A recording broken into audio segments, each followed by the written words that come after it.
हिमाचल प्रदेश के राज्य में एक छोटा सा गांव था। उसमें ठंड की मौसम आया तो जोर से बर्फ गिरता था। लोग तो स्वेटर्स और मफलर्स के बिना बिल्कुल बाहर ही नहीं आते थे। पैसे वाले घर में हीटर्स लगाते थे तो गरीब वाले लकड़ी जलाकर सर्दी से बचते थे। वही गांव में देवानंद कहकर एक आदमी एक छोटा सा घर में उसकी पत्नी गोमती और बेटा बन्नी के साथ जी रहा था। उसका एक पूरी का थैला था, उधर वो पूरी बनाकर आए ग्राहकों को देता था। गोमती घरों में काम करती थी। बन्नी तो स्कूल में पढ़ाई करने लगा। वही गांव में स्वीटी और तमन्ना कहकर दो धनवान के बेटियां थे। उनके पास पैसे बहुत है कहकर बहुत अहंकार भी था। कीमती कार्स में घूमते हुए, पब्स में पार्टी करते हुए, शराब पीकर नशे में डांस करते थे। शराब के नशे में ही कार्स को बहुत तेजी से चलाते थे। पिज्जा शॉप्स में पिज्जा खाना उनको बहुत पसंद था। एक बार अचानक से देवानंद का देहांत हो गया। गोमती और बन्नी बहुत दुखी होने लगे। तब गोमती, बेटा, मेरा कमाई घर के खर्चे के लिए और तुम्हारे पढ़ाई के लिए काफी नहीं होंगे, इसलिए पिताजी का पूरी का व्यापार मैं चलाने के लिए सोच रही हूँ, बोली। तब बन्नी, ये तो बहुत अच्छा विचार है माँ। मैं भी जब स्कूल नहीं रहता है तब तुम्हारी मदद करूँगा माँ, कहा। ऐसे वे दोनों मिलकर पूरी का थैले पर पूरी बनाते हुए बेचने लगे। ठंड का मौसम आया। ऐसे उधर ठंड का मौसम खत्म होने तक कोई भी व्यापारी उनके थैले नहीं लगाते थे, लेकिन गोमती वालों का हालत अलग था। गोमती, बेटा, देखा है ना, बर्फ की वजह से एक गाड़ी भी दिखाई नहीं दे रहा है। तुम घर के पास रहो, हमें इस मौसम में भी थैले को चलाना पड़ेगा। कल से मैं अकेले ही संभालती हूँ, ठीक है ना, बोली। ऐसे वो बेचारी उस ठंडा बर्फ में बिना स्वेटर पहने पूरी बनाकर कांपने लगी।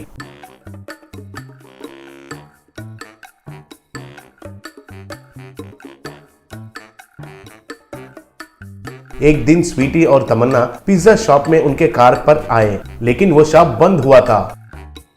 तब स्वीटी, ओह क्रैप, अब क्या करेंगे? बहुत भूख लग रही है यार, घर में खाना हमें जमता नहीं है कहकर तुम्हें पता है ना, बोली। तब तमन्ना को गोमती का पूरी का थैला दिखाई दिया।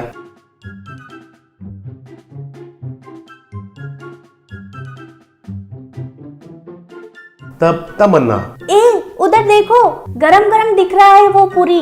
चलो पेट का पूजा करते हैं, सड़क पर खाना खाकर बहुत दिन हुए हैं यार, बोली। ऐसे दोनों आकर गोमती के थैले के पास रखा हुआ टेबल्स पर बैठकर पूरी ऑर्डर किए थे। उनके ऊपर बर्फ गिरे बिना एक रंगीन छतरी भी था, लेकिन गोमती के ऊपर बर्फ गिरने से भी वो कांपते हुए पूरी बनाकर उनको दिया।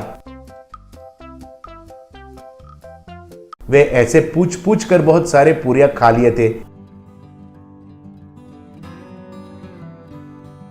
बाद में तमन्ना मोबाइल लेकर, कितना पैसे हुए हैं, नंबर बोलो, गूगल पे करती हूँ, नहीं तो क्यूआर कोड दिखाओ, स्कैन करती हूँ, बोली। तब गोमती, वो सब मुझे पता नहीं है जी, बोली। तब स्वीटी, फिर तो क्रेडिट कार्ड लेती हो क्या, पूछी। तब गोमती, उसके बारे में मुझे पता नहीं है जी, मैं तो केवल पैसा लेती हूँ, बोली। तब स्वीटी, व्हाट नॉनसेंस, जीपे नहीं है, क्रेडिट कार्ड स्वाइप नहीं है, क्यों मजाक लग रहा है क्या, पैसे लोगी पैसे, कौन से जमाने में अटक गई हो तुम, हमारे पास तो पैसे नहीं है, अब कैसे, पूछी। तब गोमती, कोई बात नहीं है मैडम, बाद में दीजिए, कल इस तरफ आएंगे ना तब दीजिए, पूरा 100 रुपए हुए हैं, बोली। तब तमन्ना, क्यों रे, तुम्हारे खाली 100 रुपए के लिए हमें कार में आकर नीचे उतरकर तुम्हें पैसे देना है, हम कौन है पता है तुम्हें, कहकर दोनों गुस्सा होकर उधर का टेबल्स को फेंककर थैले को भी धक्का देकर उधर से चले गए। इससे गोमती बहुत दुखी हुई।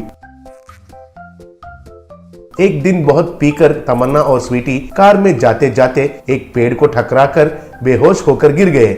वही रास्ते पर जा रही गोमती उनको देखी। वो नजदीक जाकर देखी तो दोनों बेहोश गिरकर दिखाई दिए। गोमती को क्या करना है कुछ समझ में नहीं आया।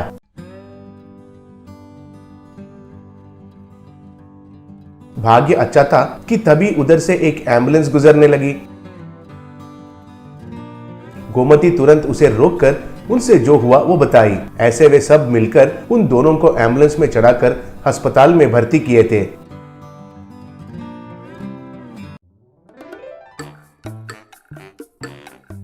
डॉक्टर उनको सही समय पर इलाज करने के वजह से दोनों की जान बच गया। बाद में दोनों को होश आकर डॉक्टर को धन्यवाद कह रहे थे, तब डॉक्टर, आप थैंक्स मुझे नहीं कहना चाहिए, इनको कहना चाहिए। सही समय पर आपको देखकर इधर लेकर आई है, नहीं तो बहुत खतरा हो सकता था। कल से ये औरत इधर ही रुकी हुई है, कहा। तब वे दोनों गोमती को पहचाने और उनको गले में लेकर दोनों ने धन्यवाद कहे। तमन्ना, उस दिन आपका अपमान करने से भी आपने कुछ भी मन में रखे बिना हमारी जान बचाया। आपका ये एहसान जिंदगी भर नहीं भूलेंगे, बोली।